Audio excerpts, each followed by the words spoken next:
Ngonyumye. Kati mbunaye wanyirira. Ono yangamba mbu wasibuka ye yanyirira yekka. Kubwe nani yanyirira ennyo. Nze yanyirira yo musibu. Tolimba sebo. Goli musibu. Ani yayogera ekigambo nti nanyiri. Igwe nenga nze musibu. Tiro lwaki wakyogera. So anti ono yalina essimu wamma sijjo.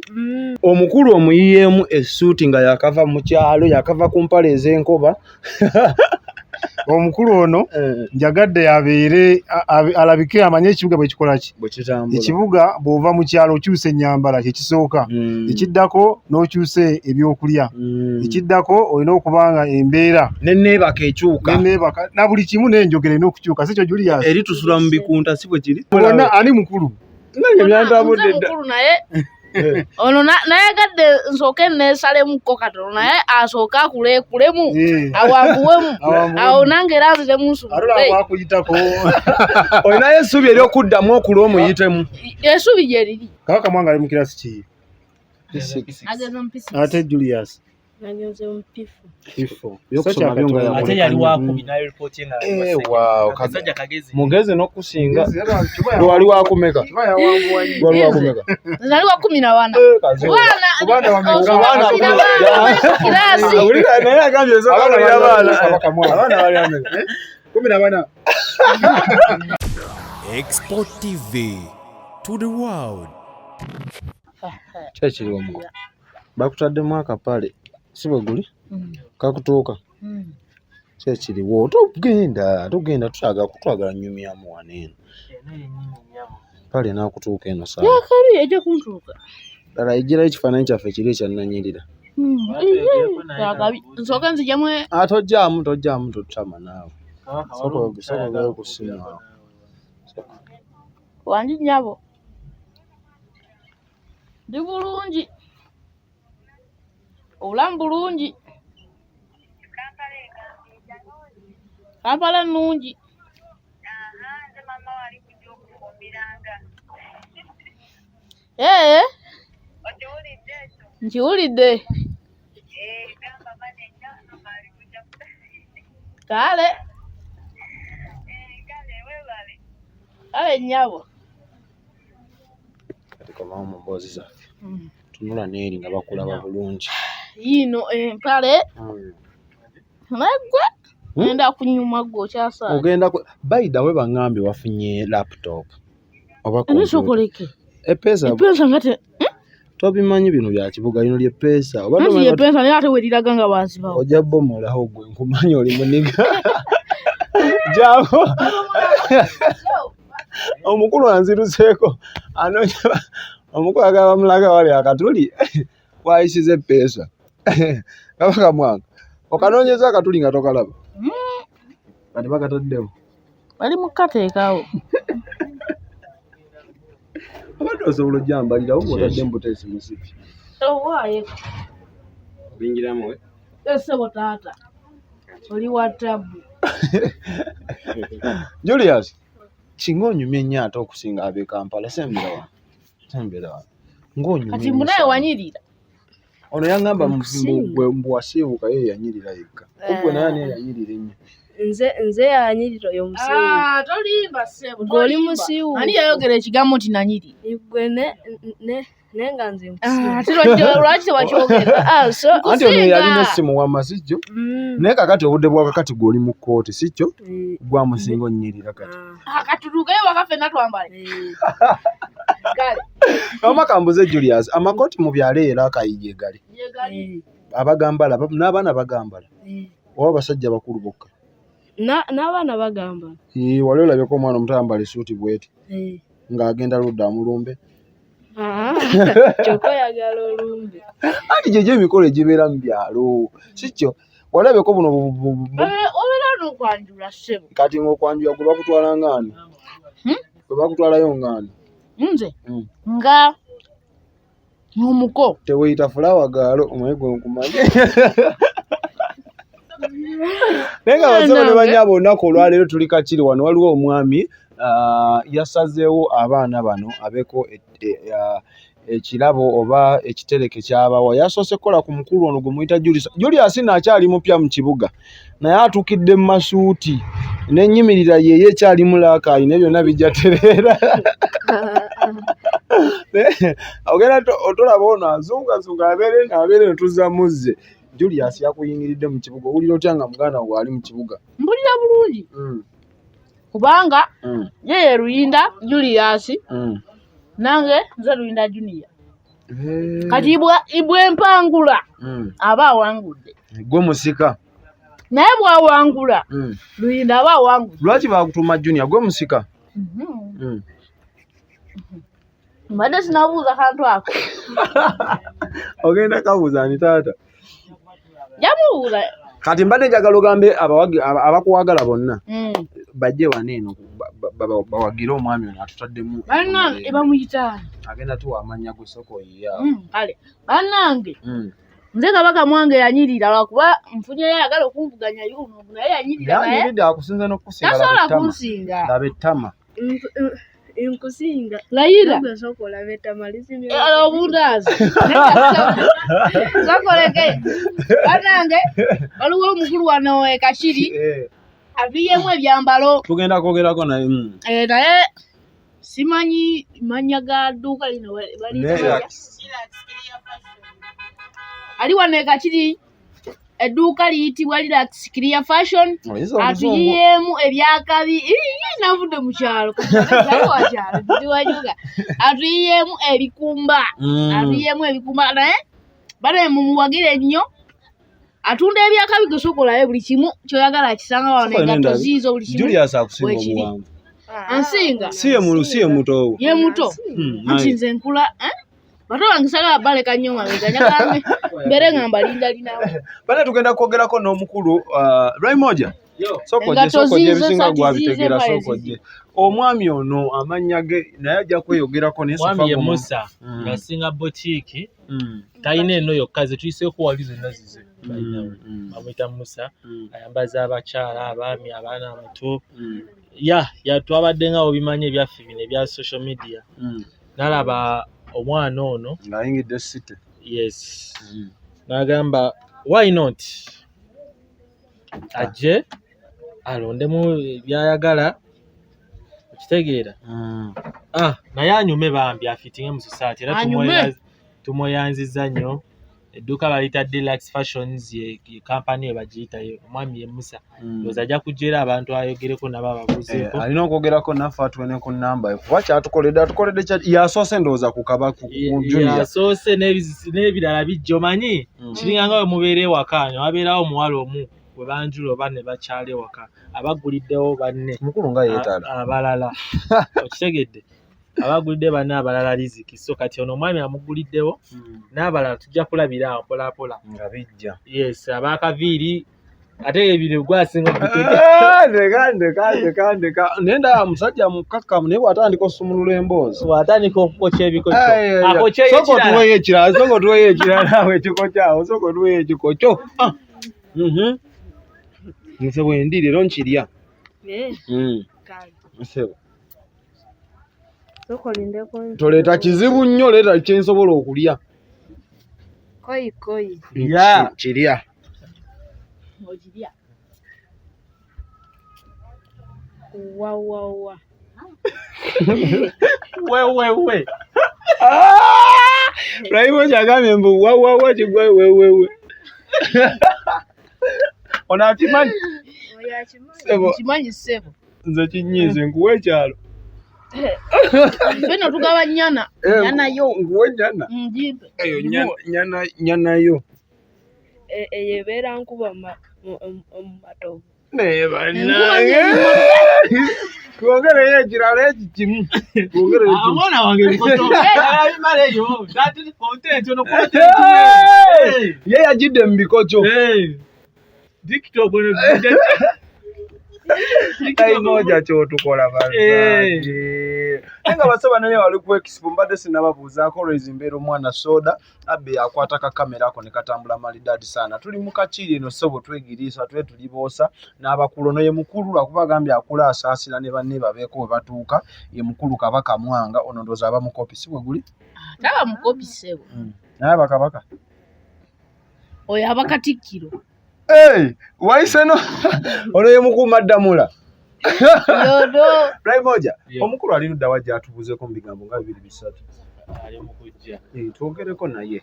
Naye nga kyatukoze mba n'ekyattendo naawe bwenna ali yalaba vidiyo nalaba abantu nga bano tebalina nnyo naye at least beerekereza ne bagamba nti katutekewo embeera. Omukulu yananye ddala kuba ekkooti emumazeeko emirembe. Ossa bulungi nnyo muli. Empewo ofuna bulungi. Sooka otambulemu awo ng'omusajja omugamba. Etambulamu mu kkooti obeegwa. Nasooka okaademuuko. Omukulu Julius kwe bayita okunigga. Genda otuuke eri ku mmeka omutunuulira. Gwe vaayo gy'ebipale gy'ebijeeni. Tuli ku basajja b'amasuuti. Sooka okajjalemu ka ng'omusajja eri ku mmeeza okomewo. Omusajja omuganda omulabye. Kabaka Mwanga okutambula oba kujaagira? Alaga entambula kuba buli muntu alina entambula ye. Kati ewapo wali omusajja. Abanga yatambudde oyinza offense kale nga kituva mu kutambula. Lwazi. Alina akakooti ke kaddugavu. So n'omukulu yamumanyi. Atambula atya? Nga bwakawuba? Bwakawuba abeera bwaki. Nenga yentambula kati nono omukulu. Yentambula tatambulayo. Bino ebyana mbate nga simutegedde. Omusajja omulala bw'aba atambula egamba munabanga atateredde atambula agira kwegamba atambula awanika obugundi obwegabega. By the way mami jangu naawe otubuuze ate otya kamera oyogera nange toyogera na kamera. Mami how are you? Kabaka Mwanga y'omumanyi wamulabye. Mwanga bulijjo mulaba bulabi. Mbu yanyirira. Standabye. Situfu yanyirira ze mulabi. Tama kweliri. Tama kweliri. Buli kimu kwetiri nanyirira. Oba wanye otuse buusi kitufu yanyirira. Si kumuwaana buwaanyi lwakuba kale nyinza omuwaana ennyo amalala ne gakula.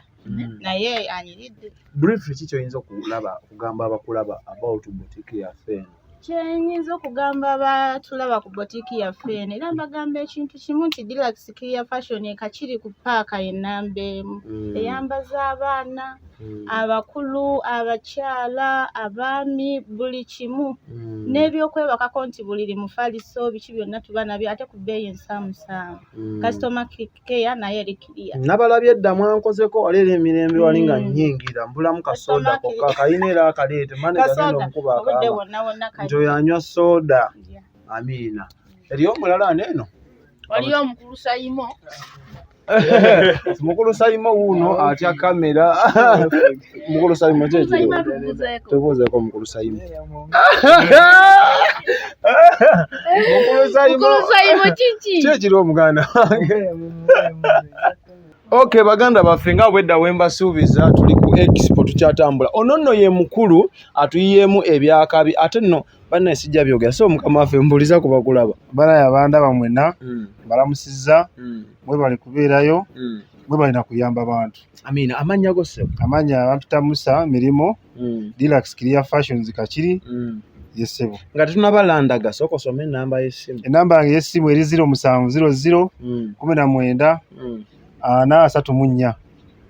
Omukulu omuyiyemu essuuti nga yakava mu kyalo yakava ku mpale ez'enkoba. Omukulu ono njagadde abeere alabike amanye ekibuga bwe kikola ki. Ekibuga bw'ova mu kyalo okyusa ennyambala kye kisooka. Ekiddako n'okyusa ebyokulya.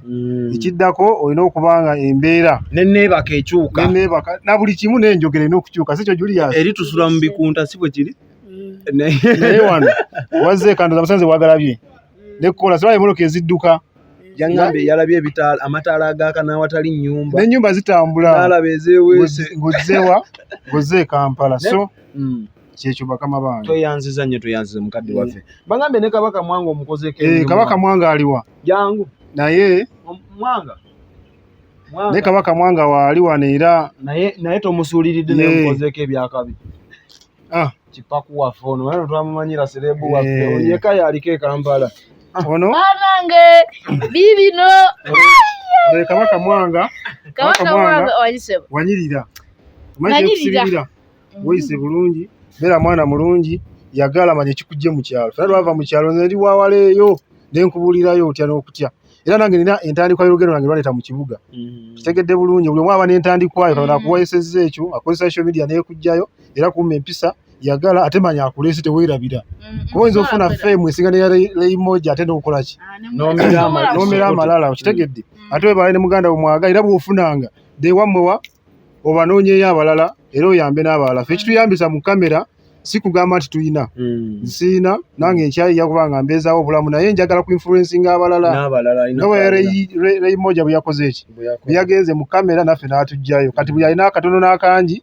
ayambe okulanga abaana babeera butya babeera bulungi era bino bagamba nti kamera ogiyambiramu oba kamera obeera weeraga si kweraga wabula oyamba abalala okumanya n'okutambuza amawulire kuba social media yo girabe ye ina amaanyi gayo ganjawulo so kyekyo neyanza webaze ku mukulu ate nebaza nnyo ne manager waffe manager Raimoja bannaye neyanza nnyo sebo neyanzeege byonna byompa Kabaka tafukamira naye nze mfukamidde neyanza sebo neyanzeege mukadde waffe ayagala okukuwagira like bantu bangi babaya mu ngeri ez'enjawulo akufuna atya akusangawa era wawano wetuli kati nze nkolera kakiri naye online ntera okukola online obulina order yo nkubira essimu bubeerako ku social media nina era ne ku Facebook page yaffe eri Deluxe Clear Fashions Kachiri Deluxe Clear Fashions Kachiri ate n'ebifaananyi by'abaana abakulu mugenda birabayo Facebook page bagita Deluxe Clear Fashions Kachiri ne ku TikTok nkozesa Musa 804 yesebo bane omukulu tumuwagire kuba naffe atuwagiridde Kabaka ne angambye ono Katikiro we ye mukuma ddamula bona ani mukulu nange byantambudde mukulu naye ono nayagadde nsooke neesalemu katono naye asooke akuleekulemu awanguwemu awo nange era nzitemu nsubulekuyitako olinayo essuubi eryokuddamu okula omuyitemu essuubi gye riri gyolina okukola naye mugamba asooka ayimiriremu awo kuba ndaba akuleka naye ebyo bibeerawo eba nteekateeka ya Katonda bibaawo manyi waliwo okusimba kasooli omu nga eyasooka okumera n'atuuka n'abeera wano kyokka ate yasembayo n'awambuka n'akoma eri kati ye mukulu ono nange kati nze ensige yasooka okumera kati eyakona sebo naye nga so toyanzeege ne manager gyatwebalize ku mukulu yadde mumanyi ganyeneyanzeege okunzija mu kyalo naye gomanyi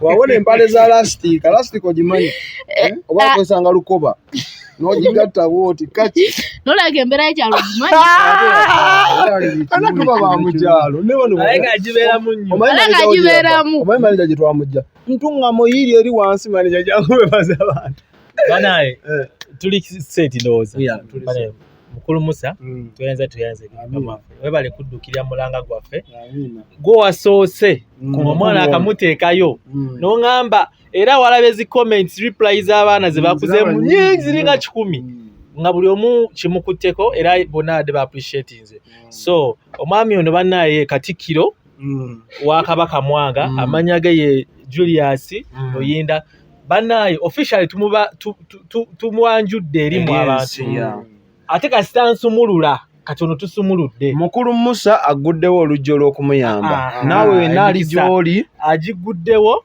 kati ffenna twongereko ettaffaali omwami ono naye asobola okunyirira n'okusinga eyanyirira bagenda kusinga naye omwana waffe asome ono abeere omuntu omulungi mu society ono yes ebibye ebyokusoma basale sigenda basumbuwa kindergarten school lili buddo bamuwadde full basari okuva P4 paka P7 Katonda yeebale just requirements kati ensawo zizino batandise okufuna egundi tulabekamu ku nsawo awo tulabe mukulu waffe engatta afunye bitabo n'ebirala bonna twagala ku Sande kubasiibula kudde ku ssomero Kabaka Mwanga ali mu kirasi ki?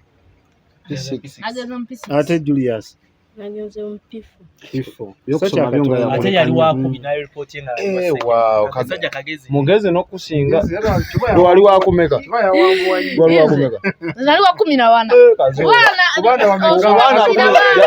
kirasi ulira naye agambye zo abana bali ameka 14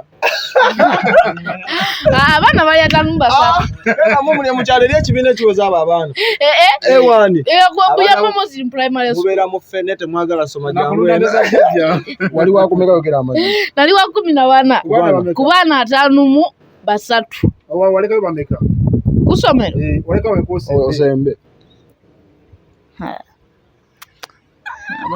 mwetaze mukayipuleta ono yeta w'omwegombo ono tomwegomba akwata ekyokubiri nekyo kusooka no yakikwata ono kakasa njakikwata gweri akasa wagenze goli tusuubiza kasita tamwe gwako soda ngono nga tujja kusoma tujagala tukwanike tunule eri mu kamera tukwanike eri ensi yonna ekumanyi ekifo kyangenda okukwata kijja kubasanyula tamwesooka obeziddako kuba kuno okwetereza kungi tamwesooka nja omukulu yatugambye yazze ne banka akawunti eri munasevinga buli kigambo kyawulira ngaasevinga alina akawunti bitonotono olina emyaka emeka Julius? nze nina emyaka 13 ate ono nina 13 ayogera totusumbuye nnyo tulimba wamona alina emeka oya ina 15 bale bakadde baffe ababadde ku expo bane mwebale nnyo mwebalire ddala abasubscribinga mukola kyamaanyi kyeyalinga ku TikTok gyetu Expo TV, Facebook gyetu Expo TV, buli wamu tukozesa expo. Omwami ono Musa bane tumuwagira agambye ku Facebook gyali era ebifaananyi by'omwami ono ogenda birabayo nga anekaanekanye tannaba angambye tannaba agenda mukola katoneeto nanyume nnyo tobadde eno kakiri era wano wetuli mu botiki wennyini wetuli abagala omuwagira mujje muwagire oba tolina namba ye kubira lwaimoja oba tolina lwaimoja kubira nze ensonga zitambule malidadi sana amanyi omwana soda aba abeera ku kamera mukama abatukuumire. Expo TV to the world.